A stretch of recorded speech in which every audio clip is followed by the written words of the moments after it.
각 가정에서 하나님께 예배를 드리고 계시는 여러분 모두에게 우리 주님의 은혜와 평화가 넘치시기를 바랍니다. 여러분, 우리는 그리스도인입니다. 그런데 만약 그리스도인인 우리가 우리의 눈앞에서 불의를 목격하게 된다면 우리는 그 불의 앞에서 어떠한 반응을 보여야 할까요? 가령 예를 들어서 국민을 대표하는 정치가들이나 많은 이들의 대표를 하고 있는 종교 지도자들, 이렇게 사람들의 대표의 자리에 있는 자들이 포악한 모습을 보인다든가 불의한 모습을 보일 때 우리는 그들에게 어떠한 반응을 보여야 할까요? 아무리 좋은 쪽으로 보려고 노력을 해도 누가 보아도 악질로밖에 평가되지 않는 자들이 권력을 잡게 된다면 그리스도인인 우리는 그들 앞에서 어떠한 반응을 보여야 할까요? 아마 여러 방법이 있을 것입니다. 만약 그가 국민의 대표라면 탄핵을 일으켜서 자리에서 물러나게 할 수도 있을 것이고, 만약 그가 종교 지도자라면 종교재판소에 넘겨서 재판을 받게 할 수도 있습니다. 그가 권력을 이용해서 더 이상 불의를 저지르지 않도록 그들을 막아설 수 있는 방법을 모색할 수 있을 것입니다. 그런데 여러분, 우리는 성경 말씀을 잘 알고 있습니다. 우리 앞에 이러한 문제가 닥쳤을 때 우리가 어떻게 해야 하는지 기록된 구절이 있습니다. 그 구절, 한 구절을 제가 읽어드리겠습니다. 로마서 13장 1절의 말씀입니다. 바울은 이렇게 말합니다. 각 사람은 위에 있는 권세들에게 복종하라. 권세는 하나님으로부터 나지 않음이 없나니 모든 권세는 다 하나님께서 정하신 바라. 여러분, 바울은 세상의 모든 권세는 다 하나님께서 주신 것이니 그 권세에 복종을 하라고 합니다. 여러분, 우리는 모두 이 구절을 너무도 잘 알고 있지 않습니까? 그런데 우리는 이러한 구절을 대하면 조금 어리둥절합니다. 도대체 이러한 구절은 우리가 어떻게 받아들여야 하는 것일까요? 세상의 모든 권세, 그것이 선한 권세건 악한 권세건 그 모든 권세는 다 하나님께서 허락하신 권세라고 말을 합니다. 여러분, 우리는 이 구절을 있는 그대로 받아들일 수 있습니까? 우리는 우리가 가지고 있는 이 성경이 하나님의 말씀이라고 여기고 있습니다. 그런데 여러분, 불의한 상황을 우리의 눈앞에 두고서 성경에 이러한 구절을 접하게 된다면 우리는 정말로 이 구절을 하나님의 말씀으로 받아들일 수 있습니까? 이 말씀에 그대로 순종을 할 수 있습니까? 이러한 상황을 우리가 좀 더 실제적으로 느낄 수 있게 예를 하나 들어보겠습니다. 지금 우리의 나라에는 코로나와 관련된 많은 이슈들이 있습니다. 그 중에서 특히 종교와 관련된 큰 이슈가 하나 있지 않습니까? 직접적으로 인물의 이름은 언급할 수는 없지만 어떤 한 종교 지도자의 행보가 큰 이슈가 되고 있지 않습니까? 그런 큰 일이 아니더라도 우리 주위에는, 우리의 상식으로는 정말 이해가 되지 않는 언행을 보이는 종교 지도자들을 종종 목격할 수가 있습니다. 그런데 여러분, 우리는 지금 그들을 어떻게 대하고 있습니까? 여러분, 방금 우리는 로마서 13장 1절의 말씀을 읽었습니다. 세상 모든 권세는 다 하나님께서 주신 권세라는 구절입니다. 여러분, 이 구절대로라면 지금 사회에 무리를 일으키고 있는 이 종교 지도자들 역시 하나님께서 허락하신 권세자들입니다. 여러분, 그렇다면 우리는 지금 하나님의 이 말씀을 받아들이고 있습니까? 우리는 그들이 행하고 있는 불의한 권세가 하나님께서 허락하신 권세로 여기고 있습니까? 더 이상 질문을 해보지 않아도 우리는 우리의 마음은 그렇지 않다는 것을 모두 알고 계실 것입니다. 그런데 바울은 그러한 자들도 하나님께서 세우셨다고 말을 하고 있습니다. 간혹 어떠한 이들은 이 말이 바울의 말이기 때문에 나는 이 말을 하나님의 말씀으로 받아들이지 않을 거야. 그냥 무시할 거야. 이렇게 생각하실 수도 있습니다. 그런데 여러분, 이와 같은 말씀은 바울만이 한 것이 아닙니다. 예수님께서도 세상의 권세에 관하여 이와 비슷한 말씀을 하신 적이 있습니다. 예수님의 공생의 사역 중에 예수님께서는 바리새인과 서기관들과의 많은 논쟁들을 벌이셨습니다. 그 논쟁 중에 하나가 예수님을 시험하기 위해서 예수님께 바리새인과 서기관들이 이러한 질문을 한 적이 있습니다. 동전 하나를 보이면서 당시 유대인들을 정복하고 있던 로마 황제 가이사에게 유대인들이 세금을 내는 것이 마땅한가라는 질문을 예수님께 한 적이 있습니다. 바리새인들과 서기관들이 예수님께 가이사에게 세금을 내는 것이 마땅하냐라고 물은 적이 있습니다. 여러분, 이 질문의 의도가 무엇일까요? 지금 유대인들에 대한 로마의 횡포, 가이사의 횡포가 마땅한 것이냐, 이것을 모르는 것입니다. 바리새인과 서기관들은 예수님을 시험에 빠뜨리기 위해서 그러한 질문을 한 것입니다. 여러분, 그때 예수님께서는 무엇이라고 답을 하셨습니까? 가이사의 것은 가이사에게 바치라고 말씀하십니다. 여러분, 예수님께서도 세상의 권세에 대해서 부정하지 않으셨습니다. 예수님 분이실까요? 이와 같은 말씀은 예수님뿐만이 아니라 하나님께서도 직접 말씀해 주시고 계십니다. 그 말씀이 바로 오늘의 본문인 하박국서에 기록이 되어 있습니다. 신구약을 뛰어넘어서 성경은 불의한 권세자들에 대한 시종일관 획일화된 견해를 밝히고 있습니다. 지금부터 하박국의 내용을 살펴보겠지만 그에 앞서서 우리가 한 가지 고민을 하면서 오늘의 본문을 살펴보면 좋겠습니다.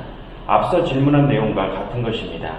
우리 앞에 불의한 권세자들이 있을 때 우리 그리스도인들은 그들을 어떻게 대해야 하는가? 라는 이러한 문제를 좀 더 현실적으로 나의 상황으로 끌어와서 생각을 해보겠습니다. 지금 내가 속한 공동체, 그것이 직장이 될 수도 있고 가정이 될 수도 있고 또는 종교 집단이 될 수도 있습니다. 내가 속한 공동체에 그러한 상황, 위와 같은 상황이 실제로 나에게 닥치게 된다면 나는 어떠한 대응을 보여야 할 것인가? 이 문제를 되뇌어 보시면서 오늘의 말씀을 함께 살펴보면 좋겠습니다. 여러분, 하박국서는 정말 짧습니다. 단 3개의 장으로 기록되어 있는 예언서입니다. 여러분, 10분 정도면 이 예언서를 정독할 수 있으니까 오늘의 예배를 마치시면 한 번씩들 정독을 해보시면 좋을 것 같습니다. 정독을 해보시면서 방금 한 질문에 대해서 깊은 고민을 해보시기를 바랍니다. 이 하박국서는 3개의 장면으로 구성이 되었습니다. 첫 번째 장면은 1장 1절부터 11절까지가 첫 번째 장면이고요. 두 번째 장면은 1장 12절부터 2장 20절까지입니다. 그리고 세 번째 장면이 3장입니다. 첫 번째와 두 번째 장면은 하박국의 호소와 그에 대한 하나님의 응답이 한 쌍씩으로 이루어진 장면들입니다. 그리고 세 번째 장면은 여호와의 두 번째 응답에 대한 하박국의 마지막 예언적 기도입니다.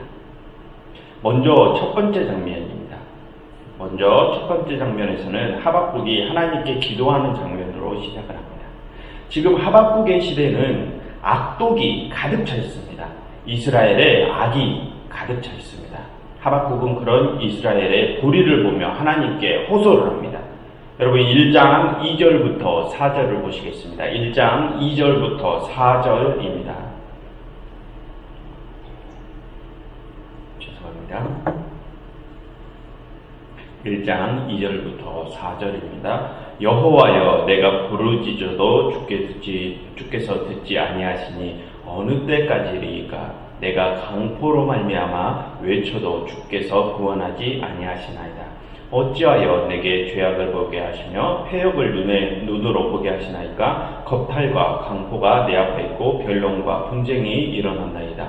이러므로 율법이 해이하고 정의가 전혀 시행되지 못하니 이는 악인이 의인을 애워쌌으므로 정의가 굳게 행하여 지니리이다. 하박국은 불의한 이스라엘의 모습을 보고 정의가 사라졌음을 하나님께 호소를 합니다. 그러니 하나님께서 하박국의 그 호소에 응답을 하십니다. 6절을 보시겠습니다. 6절입니다. 보라, 내가 사납고 성급한 백성 곧 땅이 넓은 곳으로 다니며 자기의 소유가 아닌 거처들을 점령하는 갈대아 사람들을 일으켰나니. 자, 그 다음으로 11절을 보시겠습니다. 11절, 그들은 자기들의 힘을 자기들의 신으로 삼는 자들이라. 이에 바람같이 급히 몰아치게 행하여 범죄하리라. 하나님께서는 불의한 이스라엘의 모습을 보고 하나님께 호소를 하고 있는 하박국의 기도를 들으셨습니다. 그리고 갈대아 사람들을 일으키십니다. 하나님께서는 이제 그 갈대아 사람들로 이스라엘을 범하실 것입니다. 여러분, 여기서 갈대아 사람들이란 이스라엘을 삼켜버린 바벨론 제국을 가리킵니다. 하나님께서는 불의한 이스라엘을 심판하시기 위하여 그들보다 더 불의한 바벨론을 심판의 도구로 사용하십니다.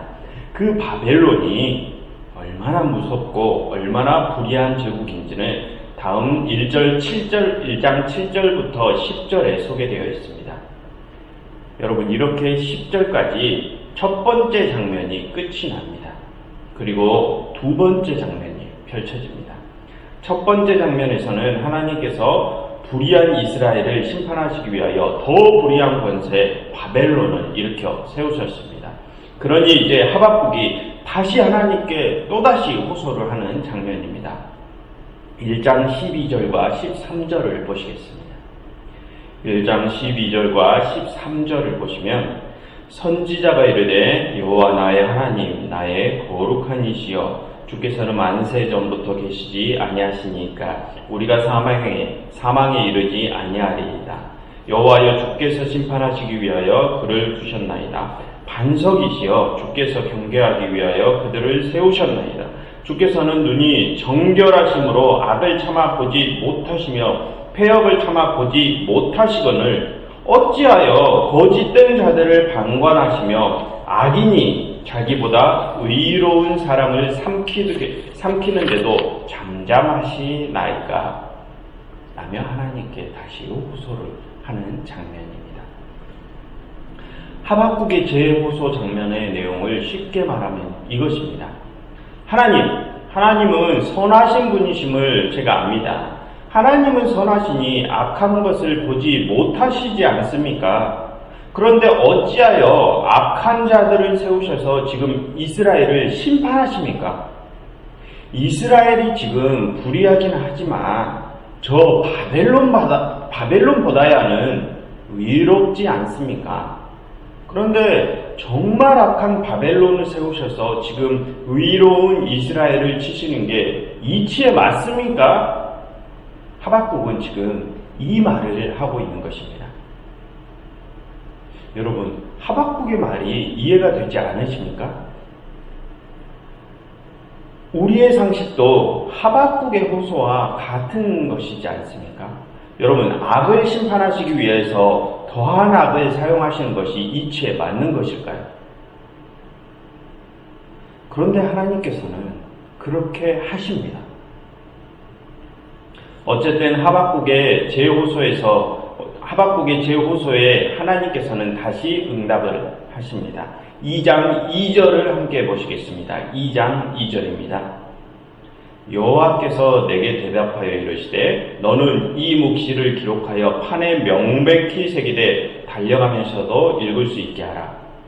하나님께서 하박국에게 이 예언을 서면으로 확실히 기록하라고 하십니다.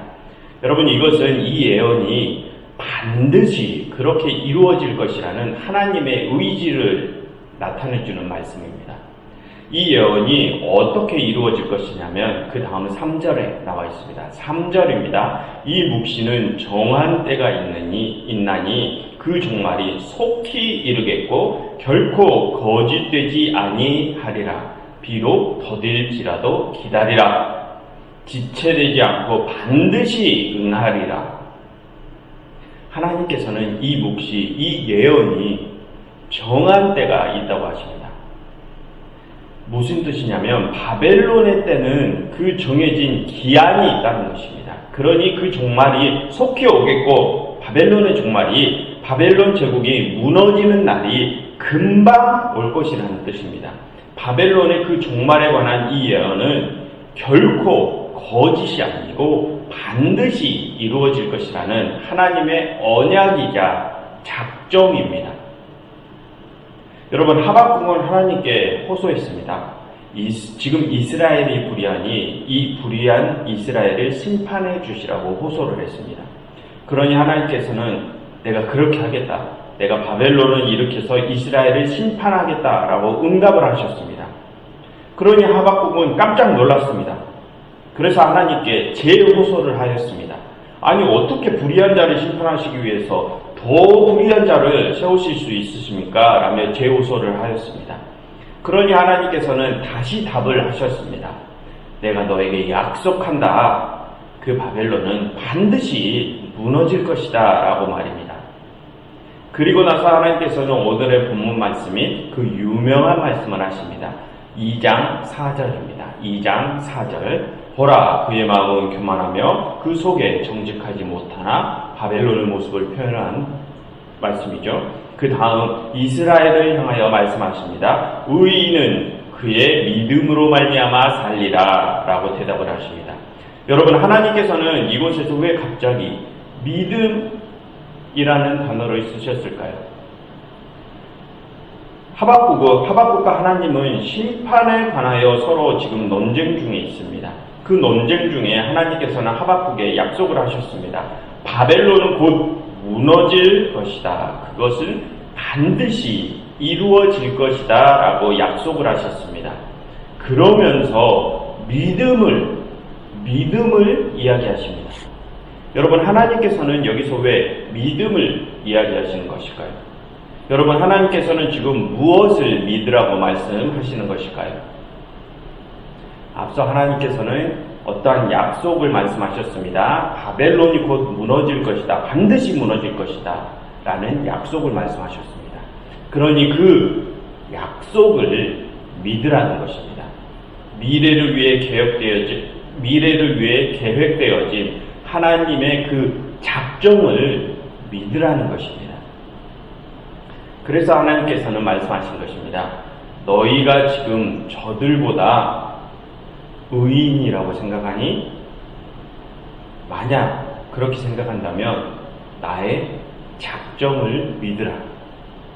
너희가 의인이고 저들이 악인이라고 생각을 한다면 내가 미래의 모든 악을 제하여 버릴 것이라는 그 작정을 믿으라. 그렇다면 너희들은 저 악인들의 손아귀에서 반드시 벗어날 것이다 라는 뜻입니다. 여러분, 의인이라 함은 하나님께서 온전한 세상, 불의가 없는 온전한 선의 세상을 이루실 것이라는 그 작정을 굳게 믿는 자들입니다. 그 확신이 있는 자들입니다. 그러하기에 의인은 불의한 권세자들이 지금 자신들 위에 군림하더라도 그 불의한 권세에 순종할 수 있는 것입니다. 그 불의한 권세는 결국엔 반드시 무너질 것이기 때문입니다. 그 불의한 권세에 그렇기 때문에 복종을 할 수 있는 것입니다.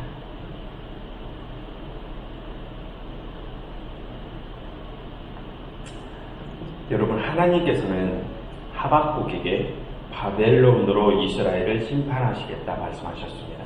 그리고 하나님께서는 하박국에게 약속을 하셨습니다. 그 불의는 반드시 무너질 것이라고 말입니다. 그래서 이제 하박국은 기뻐할 수 있습니다. 하박국은 하나님의 그 작정을 확신하기 때문에 이제 기뻐할 수 있습니다. 그 기쁨의 내용이 바로 세 번째 장면입니다. 바로 3장의 내용입니다. 여러분 3장 2절을 보시겠습니다. 여호와여 주는 주의 일을 이 수년 내에 부응하게 하옵소서. 이 수년 내에 나타내시옵소서. 진노 중에라도 긍휼을 잊지 마옵소서라며 기도를 합니다. 하박국은 하나님께 주님께서 작정하신 그 일이 반드시 일어나 부응케 되기를 원합니다. 그리고 3장 3절부터 마지막까지 하박국은 마지막 날에 하나님께서 모든 죄를 이기시고 궁극적으로 승리하시는 장면을 찬양하며 끝이 납니다. 하박국은 하나님께서 반드시 모든 악을 무너뜨리실 것이고 오직 선이신 하나님께서 궁극적인 승리를 할 것을 확신하는 것입니다. 하박국은 하나님의 언약을 믿은 것입니다. 그런데 여러분, 하박국은 3장에 소개된 이 승전가의 도입부에서 하나님께 어떠한 부탁을 하나 드리게 됩니다. 여러분 3장 2절을 다시 보시겠습니다. 3장 2절 하반절을 다시 보겠습니다. 하박국은 하나님께 이렇게 부탁을 합니다. 진노 중에라도 긍휼을 잊지 마옵소서라고 말입니다. 하박국은 하나님께 지금 하나님의 진노의 날에 자비를 베푸시라고 부탁을 드리고 있습니다. 여러분, 그런데 여기서 진노와 자비, 이 두 단어가 서로 어울리는 조합인가요? 하나님의 진노가 있어야지만 불의가 잠재워집니다. 하나님의 심판이 있어야지만 불의가 무너집니다. 그런데 하박국은 지금 그 심판 중에 자비를 구하고 있습니다. 긍휼을 구하고 있습니다. 여러분, 이게 무슨 뜻일까요? 그 심판에서 자신들을 구원해달라는 말 아닙니까? 그 심판 중에 자신들에게 자비를 베푸시어 구원해달라는 뜻입니다. 여러분, 하박국은 하나님께서 궁극적인 승리를 하실 것을 확신합니다.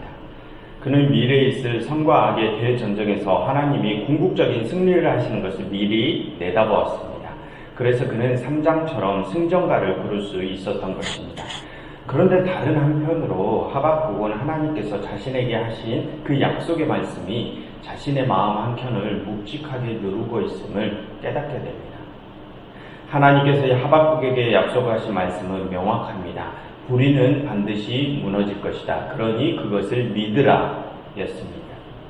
그런데 여러분, 하나님께서는 그것과 더불어서 말씀하신 것이 더 있으셨습니다. 우리 함께 다시 오늘의 본문의 말씀을 다시 한번 보겠습니다. 2장 4절입니다. 보라, 그의 마음은 교만하여 그 속에 정직하지 못하나 의인은 믿음으로 말미암아 살리라. 여러분, 하나님께서는 하박국에게 어떠한 자가 살 것이라고 말씀하고 계십니까? 불의가 반드시 무너질 것이라는 하나님의 그 작정을 믿는 자가 살 것이라고 말씀을 하고 계십니다. 그런데 여러분, 여기서 그 믿음을 가진 자가 누구입니까?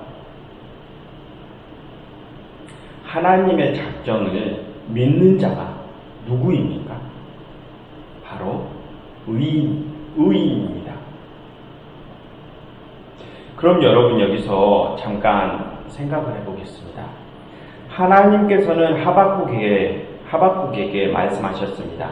의인은 그의 믿음으로 말미암아 살리라 라고요. 여러분, 그렇다면 이 말씀이 하나님의 작정을 믿는 자가 의인이라는 뜻일까요? 아니면 의인이 하나님의 작정을 믿고 그 믿음을 계속해서 지켜나간다면 살게 될 것이라는 말일까요? 여러분, 악과 D가 뭔가 비슷한 말인 것 같지만 살짝 느낌이 다르게 다가오지 않습니까?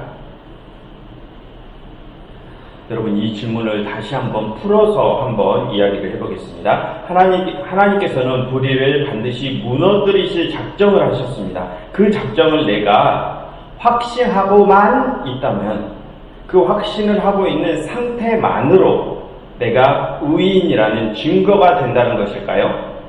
그래서 그 확신의 상태만으로 내가 심판에서 구원을 얻게 될 것이라는 뜻일까요? 아니면 의인이 불의한 자가 있고 의로운 자가 있으면 그 중에 의인이 하나님의 작정에 관한 믿음을 계속해서 지켜나간다면 심판에서 구원을 얻을 수 있게 될 것이라는 말일까요? 여러분, 하나님께서는 어떠한 의도로 이 말씀을 하시는 것일까요? 결론부터 말씀드리자면 전자든 후자든 둘 다 하나로 이어지는 뜻입니다. 그런데 전자와 후자는 서로가 보합이 되어야만 완성이 될 수 있습니다. 하나님께서 하박국에게 하신 말씀은 중의적인 표현입니다. 여러분, 다시 첫 번째 장면과 두 번째 장면으로 잠시 넘어가 볼까요? 하박국은 하나님께 자신들 이스라엘의 불의를 고소했습니다. 불의한 자신들 이스라엘 좀 어떻게 해주시라고요. 그래서 하나님께서는 하박국에게 바벨론을 이용하여 이스라엘을 벌하시겠다고 하셨습니다. 그러니 하박국이 당황을 합니다. 두 번째 장면이죠. 하박국이 당황해서 하나님께 다시 재호소를 합니다. 아니, 어찌 불의한 바벨론으로 벌을 하십니까? 지금 우리 이스라엘이 불의하기는 하지만 저 바벨론보다야는 의롭지 않습니까? 아니, 어찌 선하신 분이 불의한 자들로 의로운 자들을 벌하십니까? 라고 호소를 했습니다. 여러분, 그렇다면 여기서 하박국은 지금 자신들 이스라엘이 의롭다고 생각을 하는 것일까요? 아니면 불의하다고 생각을 하는 것일까요? 아니면 불의하기는 하지만 아주 불의하지는 않다, 이런 어중간한 태도를 보이고 있는 것일까요? 뭔가 세 번째 같지 않으십니까? 이스라엘의 상태에 관해서 하박국은 뭔가 확신이 차 있는 것 같지는 않습니다. 뭔가 혼란스러운 상태에 있는 것 같습니다. 여러분, 그럼 다시 2장 4절로 돌아가 보겠습니다. 하나님께서는 의인은 믿음으로 말미암아 살리라 라고 말씀을 하셨습니다. 그런데 그 전에 이런 말씀을 하셨죠. 보라, 그의 마음은 교만하여 그 속에 정직하지 못하나 라고요. 여러분, 2장 4절 이 한 구절에 악인의 모습과 의인의 모습이 대조되면서 한꺼번에 묘사가 되고 있습니다. 그렇다면 여러분, 하나님께서는 왜 이렇게 악인의 모습과 의인의 모습을 대조하시면서 하박국에게 말씀을 하고 계신 것일까요? 여러분, 바로 좀 전에 하박국은 자신들의 상태가 어떠한 상태에 있다고 주장을 하였습니까? 자신들이 바벨론보다는 의롭다고 주장을 하였습니다. 그 전에는 이스라엘이 불의하다고 얘기를 했습니다. 그럼 두 장면을 합쳐보면 자신들은 불의하기는 하나 그래도 상대적으로는 의롭다고 생각을 하였습니다. 지금 하박국도 이스라엘 자신들에 대해서는 자신들의 상태에 대해서는 지금 하박국도 이스라엘 자신들의 상태에 대해서는 확신이 없는 것입니다. 여러분, 지금 하박국의 마음에는 두 가지 마음이 함께 공존하고 있는 것입니다. 첫 번째 장면에서 하박국은 자신들 이스라엘의 불의를 폭로하며 자신들이 불의한 상태에 있는 반성을 해야 할 상태라고 보았습니다. 그런데 하나님께서 자신들보다 악한 자로 자신들을 벌하겠다고 하자 하박국의 심정이 갑자기 변하게 됩니다. 자신들이 불의를 저지르긴 하지만 그렇다고 자신들이 정말 악한 바벨론에 의해서 억압당하는 것은 싫었습니다. 왜 그렇습니까? 자신들은 그들보다는 좀 나은 것 같아 보였기 때문입니다. 내가 좀 잘못을 저지르고 있기는 하지만 내가 그래도 저들보다야는 낫지, 이런 생각이었습니다.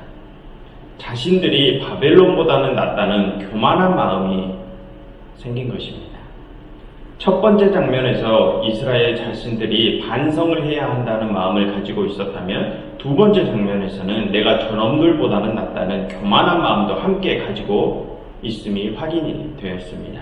자신들이 불의한 것 같기도 하고 의로운 것 같기도 한 두 마음이 공존을 합니다. 하박국과 이스라엘의 마음에는 이중적인 마음이 존재하고 있었던 것입니다. 여러분, 하나님께서는 이런 이스라엘의 이중적인 상태와 마음가짐을 아실까요? 모르실까요? 당연히 아시겠죠. 그래서 하나님께서는 2장 4절에서 악인과 의인을 비교하신 것입니다. 보라, 그의 마음은 교만하며 그 속에 정직하지 못하나. 잘 들어라, 하박국아. 너희가 악하다고 생각하는 저 바벨론 놈들, 그래, 그러한 악인들은 교만하고 부정직하다. 그런데 말이다, 하박국아, 반대로 의인이라는 사람들은 하나님의 작정을 믿는 그 믿음 때문에 심판에서 구원을 받을 것이다 라며 말씀을 하셨습니다. 여러분, 이것을 좀 더 풀어서 이야기해보자면 이것입니다. 하박국아, 너희는 저 바벨론을 교만하고 부정직한 악인이라고 지금 생각을 하고 있지?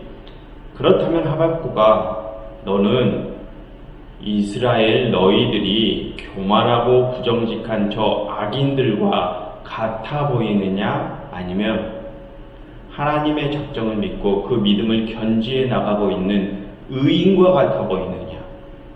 라고 물으시는 것입니다. 이스라엘의 이중적인 마음을 아신 하나님께서는 너희가 의인 같으냐 악인 같으냐 라고 물으시는 것입니다. 하나님께서는 그렇게 물으시면서 이스라엘에게 이러한 선택을 유도하고 계시는 것입니다. 왜냐하면 하나님께서 불의한 자들을 반드시 멸하실 것이라는 그 작정에 확신이 있는 자들이라면 자신들이 불의한 모습의 편에 서지 못할 것이기 때문입니다. 하나님께서 반드시 불의한 자들을 멸하실 것인데 어찌 지금과 같이 불의한 모습에서 계속 서 있을 수 있겠습니까? 그들은 불의를 떠나 의의 자리로 옮겨올 것 아니겠습니까? 자신들이 심판을 피하려면 불의를 떠나야만 하는 것 아니겠습니까? 그래야만 자신들이 살 수 있으니까요. 하나님께서는 이스라엘이 스스로 불의를 떠나 의의 편으로 옮겨오기를 바라시는 것입니다. 즉, 하나님의 작정을 믿는 자들은 스스로 의의 길을 선택할 수밖에 없는 것입니다. 하나님께서는 이 길을 스스로 선택할 수 있게끔 유도하시기 위해서 하박국에게 의인은 그의 믿음으로 말미암아 살리라 라고 말씀을 하신 것입니다. 오늘의 말씀에서 하박국과 이스라엘의 마음에는 스스로를 돌아보려는 반성의 마음과 나는 저들보다야는 낫지라는 교만한 마음, 정의와 불의, 이 두 마음을 함께 품고 있었습니다. 그래서 하나님께서는 이스라엘의 그 두 마음을 아시고 중의적인 대답을 하신 것입니다. 스스로 의의 길에 서서 그 의인의 삶을 끝까지 견지해야 하게끔 말입니다. 이런 하나님의 대답을 들은 하박국은 드디어 무언가를 깨닫게 되었습니다. 그래서 그는 마지막 승전가를 부르기 전에 하나님께 그렇게 간구를 한 것입니다. 진노 중에라도 긍휼을 잊지 마옵소서라고요. 하박국은 이것을 깨달은 것입니다.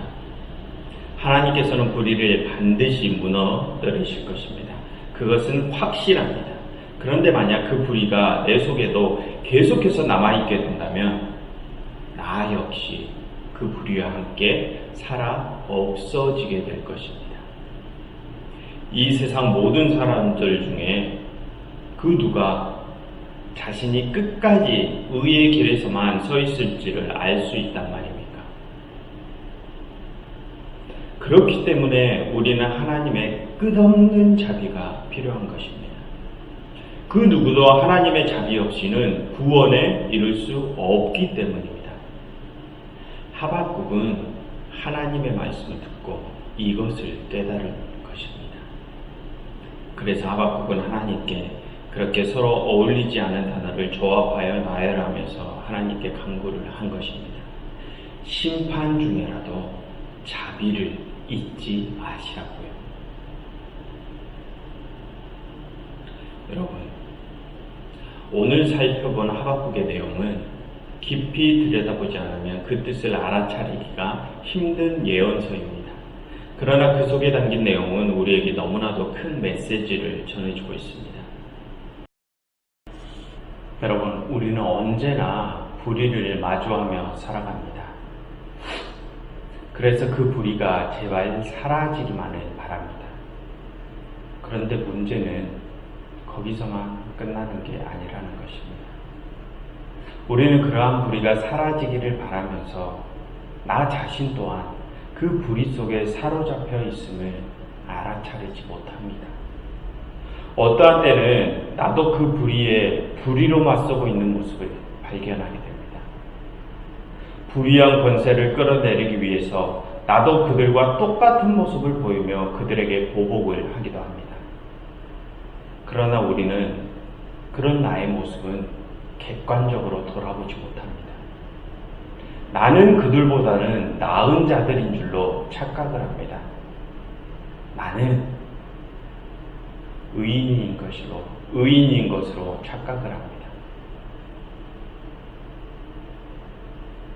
여러분, 하나님께서는 분명히 약속하셨습니다. 불의는 반드시 무너질 것이라고 말입니다. 하나님의 그 작정은 반드시 이루어질 것입니다. 여러분, 그러니 우리는 그것을 믿어야 합니다. 그것을 절대 잊지 말아야 합니다. 그 작정이 반드시 이루어질 것이라는 믿음에서 벗어나지 않아야만 우리가 더 이상 악인의 길을 택하지 않을 것이기 때문입니다.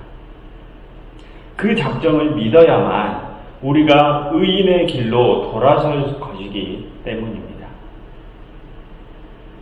여러분, 그러니 우리는 매일같이 나의 의지를 죽이고 성령 하나님의 인도하심을 구해야 합니다. 그 성령 하나님의 인도하심으로만 우리가 하나님의 자비 속에 있는 의인의 반열에 들어설 수 있기 때문입니다. 오늘 저는 설교 초반에 우리 함께 이러한 것에 관하여 깊이 고민을 해보자고 말씀을 드렸습니다. 지금 우리 눈앞에 있는 타인의 불의를 목격할 때 우리 그리스도인들은 그 불의에 어떻게 반응을 해야 할까라는 고민을 해보자고 하였습니다. 여러분, 이제 우리는 어떻게 해야 할까요? 타인의 불의를 보면서 그들을 욕하고 그들이 만약 권세자들이라면 그들을 끌어내기 위해서 계속해서 그들과 같은 모습으로 그들의 불의에 대응을 해야 할까요? 아니면 그 불의는 하나님께서 반드시 무너뜨리실 것이라는 것을 확신을 하면서 그 믿음을 가지고 우리는 의로운 모습으로 의로운 자의 편에 서서 꿋꿋이 버티며 서 있어야 할까요? 여러분들께서는 어떻게 하시겠습니까? 불의한 자가 되시겠습니까? 의로운 자가 되시겠습니까?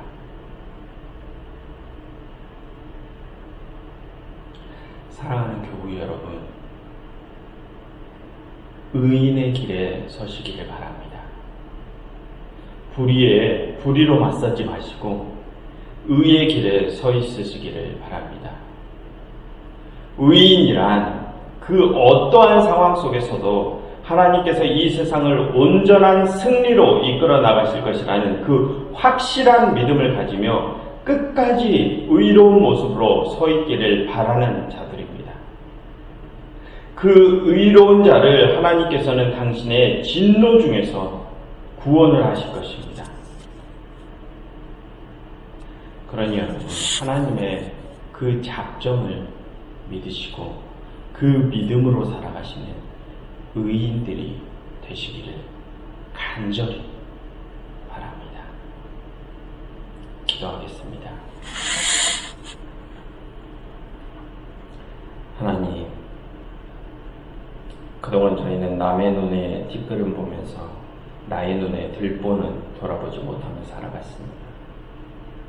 하나님, 또한 저희는 하나님의 역사하심을 매일같이 입으로는 고백하나 저희의 행동은 마치 하나님의 역사하심을 전혀 모르는 자들처럼 살아왔습니다. 하나님, 이런 저희를 용서하여 주시옵소서.